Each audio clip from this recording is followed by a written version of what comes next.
제가 지난 주간에 목감기 증세가 있어서 병원에 갔습니다.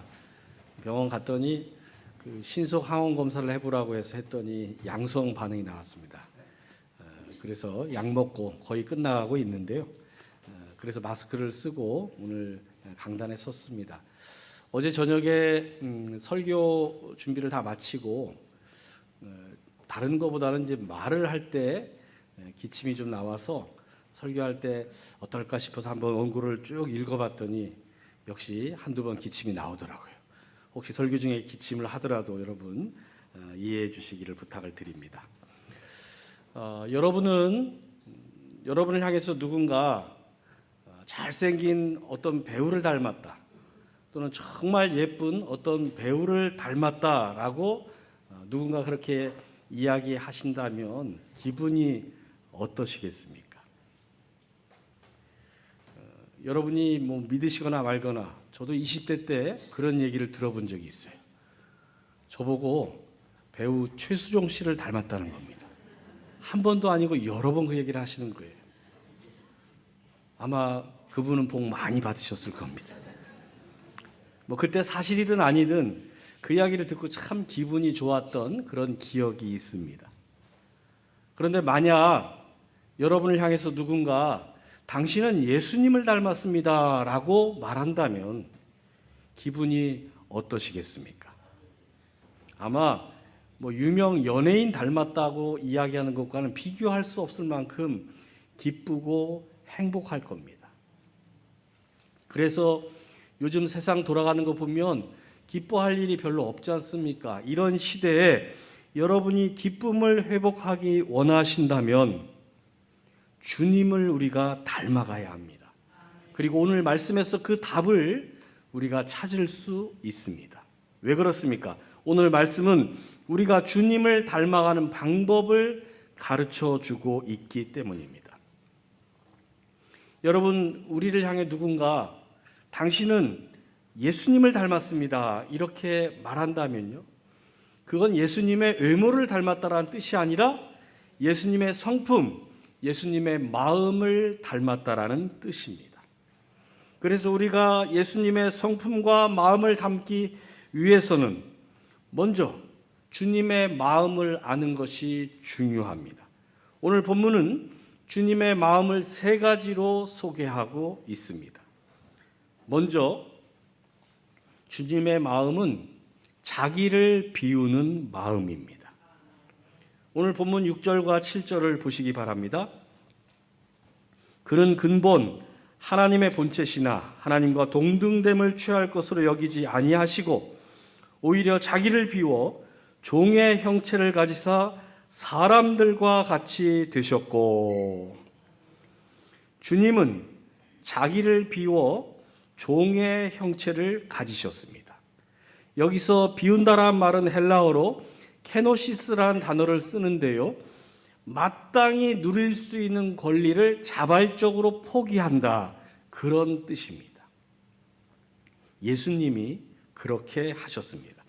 예수님이 이 땅에 오신 목적을 마가복음 10장 45절에서 이렇게 밝히십니다.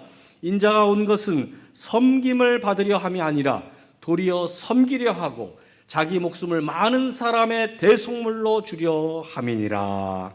아멘. 자기 목숨을 많은 사람의 대속물로 주시기 위해서 이 땅에 오셨습니다. 이를 위해서 주님은 하나님으로서의 영광과 권세를 스스로 내려놓고 사람이 되셨습니다. 즉 자기를 비우시는데 완전히 비우신 것입니다. 그래서 우리가 주님을 닮기 원한다면 주님처럼 자기를 비울 줄 알아야 합니다. 여러분, 그동안 예수 믿어 오시면서 얼마나 변화되셨습니까?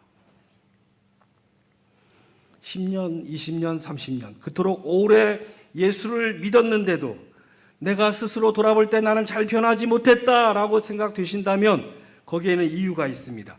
자기를 비우지 못했기 때문입니다. 예수를 믿지만 옛사람의 생각이나 옛사람의 가치나 옛사람의 습관이 그대로 내게 남아있고 그걸 비워내지 못하니까 변하지 않는 것입니다. 이스라엘에는 두 개의 큰 호수가 있습니다. 위쪽에 있는 갈릴리 호수와 아래쪽에 있는 사해 바다입니다. 사해 바다는 바다라고 하지만 사실은 내륙에 있는 호수지요. 이 두 호수는 요단강으로 연결되어 있는데요. 위쪽에 있는 갈릴리 호수는 물이 매우 맑아서 많은 물고기들이 살고 있다고 합니다. 하지만 아래쪽 사해 바다는 염도가 너무 높아서 물고기가 전혀 살 수가 없는데요. 죽을 사자를 써서 사해, 말 그대로 죽은 바다입니다. 넓지도 않은 이스라엘 영토 가운데 이 두 호수가 왜 이런 차이를 가져왔습니까? 갈릴리 호수는 헬몬산에서 눈이 녹은 물이 흘러내려서 이 갈릴리 호수로 들어오게 되는데요. 그 눈이 녹아 흘러들어온 물을 그대로 가둬두지 않고 요단강으로 다시 흘려보냅니다. 그래서 항상 깨끗한 상태를 유지할 수 있는데 반해서 사해바다는 갈릴리 호수에서 요단강을 통해 물을 내려보내면 그 물을 받기만 할 뿐 다시 어디로 흘려보내질 않습니다. 그래서 요단강을 통해 흘러들어온 물들이 계속 쌓이고 또 그곳에 고인 채 바뀌지 않으니까, 흘러가지 않으니까 결국 죽은 물이 될 수밖에 없다는 것이죠. 그래서 갈릴리 호수와 사해 바다를 보면서 비우는 것이 얼마나 중요한지 우리가 배울 수 있습니다. 비우지 않으면 새로운 것으로 채울 수 없기 때문입니다. 식당에 가서요, 언제 컵에 물을 따라줍니까? 컵에 물이 비어 있을 때 따라줍니다. 가득 차 있으면요, 절대로 물을 안 따라주죠. 그래서 비워야 채워집니다. 이게 바로 하나님이 일하시는 원리입니다. 누가복음 6장 38절을 보십시오. 주라, 그리하면 너희에게 줄 것이니 곧 후히 되어 누르고 흔들어 넘치도록 하여 너희에게 안겨주리라. 주라는 말씀은 비우라는 말씀입니다. 비우지 않으면 하나님이 채우실 수 없기 때문입니다. 오늘이 6월 세 번째 주일이죠. 올해도 벌써 반년이 거의 다 지나가고 있습니다. 지내온 올 반년 동안 여러분은 얼마나 비워 보셨습니까? 우리의 본성은 비우는데 그렇게 친숙하지 않습니다. 어떻게든 가지려고 악착같이 발버둥치고 갖게 되면 어떻게든 놓치지 않으려고 움켜쥐는 것이 우리의 본성입니다. 그런데 성경은 우리에게 비우라고 말씀합니다. 왜 그렇습니까? 비워야 채워지기 때문입니다. 하나님은 움켜진 손에 역사하시는 분이 아니라 펼쳐진 손에 역사하시는 분입니다. 그래서 여러분 가정 또는 일터에서 지난 반년을 돌아볼 때 아직도 해결되지 못한 일들이 있으십니까? 왜 그런지 다시 돌아보십시오. 많은 경우 내 손으로 움켜쥐고 내가 해결하려고 발버둥 쳤기 때문일 것입니다. 지난 6개월 동안 그 움켜진 손을 얼마나 몇 번이나 펼쳐 보셨는지 한번 돌아보십시오. 그 손 펼치면 다 사라져버리고 다 도망가버리고 다 잃어버릴 것 같은 불안감에 그 움켜진 손을 한 번도 펴지 못한 채 해결되지 않는 문제 앞에서 전전긍긍하며 지난 반년을 혹시 살아오지는 않으셨습니까? 오늘 주님이 보여주신 모습을 주님 닮기 원하신다면 다시 한번 분명 기억하십시오. 자기를 비우는 것, 내 움켜진 손을 펼쳐 보는 것, 그게 바로 주님을 닮아가는 우리의 모습입니다. 그래서 여러분 비워 보십시오. 내가 비우면 하나님이 그 비어있는 자리를 채워 주실 것입니다. 그래서 올 하반기에는 내가 아둥바둥 채워나가는 그런 인생이 아니라 하나님이 일마다 때마다 채워주시는 그 은혜로 살아가는 여러분 되시길 주님의 이름으로 축원합니다. 두 번째로 주님의 마음은 자기를 낮추는 마음입니다. 오늘 본문 8절을 보십시오. 사람의 모양으로 나타나사 자기를 낮추시고 죽기까지 복종하셨으니 곧 십자가에 죽으심이라. 주님은 자기를 비우신 다음에 다시 자기를 낮추셨습니다. 어떻게 낮추셨습니까? 7절을 보십시오. 오히려 자기를 비워 종의 형체를 가지사 사람들과 같이 되셨고, 가장 낮은 자리인 종의 자리까지 주님이 내려가셨습니다. 종의 자리는 다른 사람을 섬기는 자리입니다. 여러분, 예수 믿는 우리가 섬기는 자가 되어야 된다, 아마 많이 들어보셨을 거예요. 설교 시간에도 참 많이 설교되는 주제이고요. 성역 공부를 해도 어디서 교육을 받아도 예수 믿는 사람들은 섬기는 자가 되어야 된다, 이거 모르는 분은 안 계실 겁니다. 그런데 실제로는 이게 잘 안 됩니다. 왜 잘 안 됩니까? 자기를 낮추지 못하기 때문에 그렇습니다. 나를 낮추는 것, 여러분, 결코 쉬운 일이 아닙니다. 젊을 때는 그게 잘 돼요. 부모님 앞에서 나이가 어리잖아요. 나를 낮출 수밖에 없어요. 학교에 가서는 선생님들 앞에서 배우는 사람으로서 나를 낮출 수밖에 없어요. 졸업하고 사회에 나가 취업을 하면 직장에서 나 빼놓고는 다 고참이고 상사고 선배들이기 때문에 나를 낮출 수밖에 없는 겁니다. 가진 것도 아무것도 없어요. 그러니 나를 낮출 수밖에요. 그런데 나이가 들면서 경험이 쌓이고 연륜이 쌓이고 사회적 지위가 올라가고 가진 게 많아지면서 어떻습니까? 젊을 때보다 낮아지는 게 더 쉽습니까? 어렵습니까? 많은 사람들이 젊을 때보다 낮아지기가 훨씬 더 어려워집니다. 우리 인생의 연륜과 또 지식과 경험과 물질이 쌓이면 자연스럽게 나타나는 현상입니다. 요한복음 21장을 보면 부활하신 예수님이 베드로를 찾아오셨을 때 베드로가 뭐하고 있었습니까? 밤새 그물을 던지고 있었습니다. 그것도 왼쪽으로만 계속 던졌습니다. 그런데 한 마리도 못 잡았습니다. 몇 번 던져봐서 안 잡히면 방향을 바꿔볼 법도 한데 베드로는 그렇게 안 했습니다. 왜 그랬습니까? 내 경험, 내 판단이 맞다고 생각했기 때문입니다. 여러분, 베드로만 그렇습니까? 우리는 어떻습니까? 내가 맞다고, 내가 옳다고 생각하면 절대로 안 바꿉니다.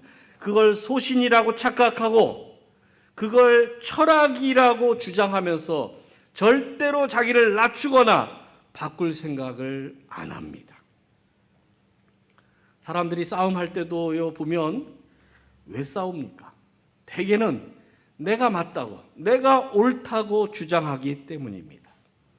그러면 절대로 자기를 낮출 수가 없습니다. 그리고 자기를 낮추지 못하면 문제가 생길 때마다 내가 해결해야 합니다. 베드로가 왜 밤새 물고기 한 마리 못 잡았습니까? 실력이 없어서요? 경험이 부족해서요? 아닙니다. 자기 힘으로 잡으려고 했기 때문입니다. 여러분, 우리도 주님이 하시면 되는데 내가 하려고 할 때가 있습니다. 우리 가정과 일터에서 주님이 주인 되시면 문제가 다 해결되는데 자꾸만 내가 주인 노릇하려다가 문제가 해결 안 되는 것입니다. 그래서 우리가 주님을 닮아야 합니다. 어떤 주님입니까? 자기를 비워 종의 형체를 가지신 주님처럼 자기를 낮출 줄 알아야 합니다. 그러면 여러분, 자기를 낮춘다는 것은 또 어떤 것입니까? 그걸 한마디로 설명을 드리자면 그건 내가 죽는 것입니다. 내가 죽으면 주님이 주인이 되시는데 내가 죽지 않고 여전히 내가 주인 노릇을 하다 보니까 주님이 내 주인이 못 되시는 겁니다. 그러다 보니까 예수를 10년, 20년, 30년을 믿어왔는데도 돌아보면 내 인생은 한 번도 주님이 인도해 보신 적이 없고 늘 내가 인도하며 살아온 것입니다. 여러분, 지금 여러분 인생의 인도자는 누구입니까? 주님이십니까? 아니면 여러분이십니까? 가정 안에 문제가 있을 때 내가 죽으면 내 배우자나 내 자식이나 내 형제들이 나 대신 살아계신 주님을 만날 수 있을 텐데 내가 죽지 않으니까 주님 대신 나를 만납니다. 그동안 내 가족들이 나를 만나서 문제 해결이 안 됐던 이유는 내 자신이 나를 주장하면서 나를 낮추지 않았기 때문인데 그런 나를 계속 만나본들 문제가 해결되겠습니까? 그런데도 내가 죽지 않으니까 문제가 생길 때마다 계속 내가 나타나는 것입니다. 내가 죽으면 나 대신 내 남편이, 내 아내가, 내 아들이, 내 딸이, 내 아버지와 내 어머니가 나 대신 주님을 만날 수 있을 텐데 내가 죽지 못해서 그 걸림돌이 되고 있지는 않은가 돌아보십시오. 여러분, 베드로가 밤새 물고기 한 마리도 못 잡다가 언제 그물이 찢어질 정도로 고기를 잡았습니까? 내가 죽고 주님이 주인 되시니까. 지금까지 한 번도 던져보지 않았던 오른쪽으로 그물을 던질 수 있었습니다. 던졌더니 어떻게 됐습니까? 주님께서 해결해 주셨습니다. 그래서 여러분, 지난 반년을 한번 돌아보십시오. 내 인생의 인도자는 누구였는가? 나였는가? 주님이셨는가? 만약 나였다면 해결 방법은 내가 죽는 것입니다. 내가 죽고 주님이 주인 되시면 지금까지 한 번도 찢어진 적이 없었던 내 인생의 그물이 찢어질 줄로 믿으시기 바랍니다.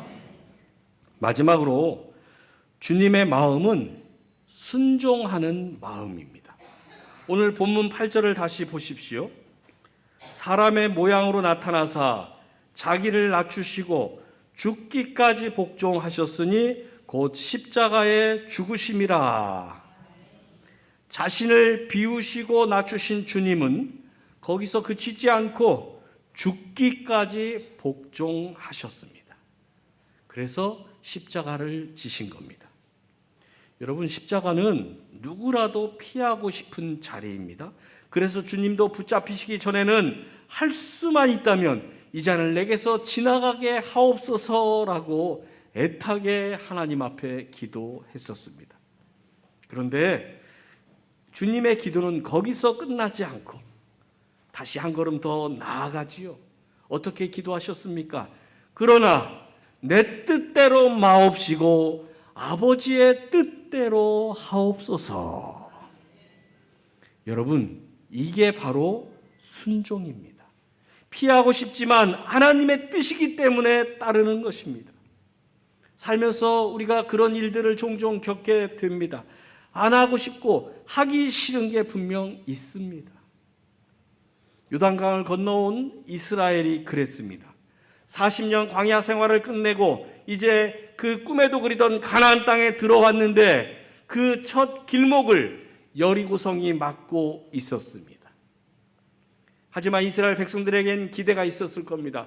홍해를 가르셨던 하나님이신데 이깟 여리고성쯤이야 한 방에 무너뜨려 주실 것이다. 그런 기대가 그들에게 있었을 겁니다. 그런데 하나님은 그렇게 안 하셨습니다. 대신 하루에 한 바퀴씩 그 성을 돌라고 하셨습니다. 매일매일 그 성을 돌 때 그래도 여리고성이 조금씩 흔들리고 뭔가 금도 가고 그러면 아마 매일매일 돌맛이 그래도 있었을 겁니다. 그런데 일주일 동안 도는데 아무런 조짐도 안 보이고 여리고성은 끄떡도 안 했습니다. 더구나 여리고성은 평지에 있는 성이 아니라 계곡에 위치해 있습니다. 지형이 너무나 험준했습니다. 그래서 매일매일 그 성 도는 게 쉬운 일이 아니었습니다. 힘들고 지치고 그렇다고 달라지는 것도 없고 그러면서 이렇게 돈다고 과연 이 성 무너질까? 그런 의심이 누구에게라도 생길 수 있는 그런 상황이었습니다. 그런데 성경을 보십시오. 이스라엘이 어떻게 했습니까? 매일매일 여리고성을 돌았습니다. 어떻게 매일매일 돌 수 있었습니까? 여호수아 6장 3절을 보시기 바랍니다. 너희 모든 군사는 그 성을 둘러 성 주위를 매일 한 번씩 돌되 엿새 동안을 그리하라. 이스라엘은 하나님 말씀 그대로 순종했습니다. 광야 40년 세월 동안 그렇게 말도 많고 불평도 원망도 잘했던 이스라엘이었는데 이 한 주간 동안 매일매일 여리고성을 돌면서 한마디 불평을 안 했습니다. 왜 그랬습니까? 하나님이 돌라고 하셨기 때문입니다. 여러분, 이게 바로 순종입니다. 여러분, 하나님의 말씀은 들으라고만 주신 것이 아니라 순종하라고 주신 것입니다. 그리고 이걸 이스라엘이 잘 보여줍니다. 이스라엘은 바보가 아니에요. 광야 40년 동안 우리가 성경에서 알 수 있는 것처럼 얼마나 많은 파란만장한 일들을 겪었습니까? 산전수전 다 겪었고 죽을 고비도 숱하게 경험했던 사람들입니다. 그래서 여리고성 앞에서 어떻게 해야 할지 벌써 계산이 다 나왔을 겁니다. 하지만 그들은 계산대로 하지 않았습니다. 대신 하나님 말씀에 순종했습니다. 그리고 한 주가 지난 뒤에 조금도 흔들릴 기색 없었던 그 여리고 성이 무너지는 것을 그들은 지켜볼 수 있었습니다. 사랑하는 성도 여러분, 주님은 죽기까지 순종하셨습니다. 여러분은 지금까지 믿음 생활 하시면서 어디까지 순종해 보셨습니까? 그런데 성경을 다시 보십시오. 주님은 우리에게 너 나 닮고 싶지? 죽기까지 순종해라. 그렇게 요구하지 않으십니다.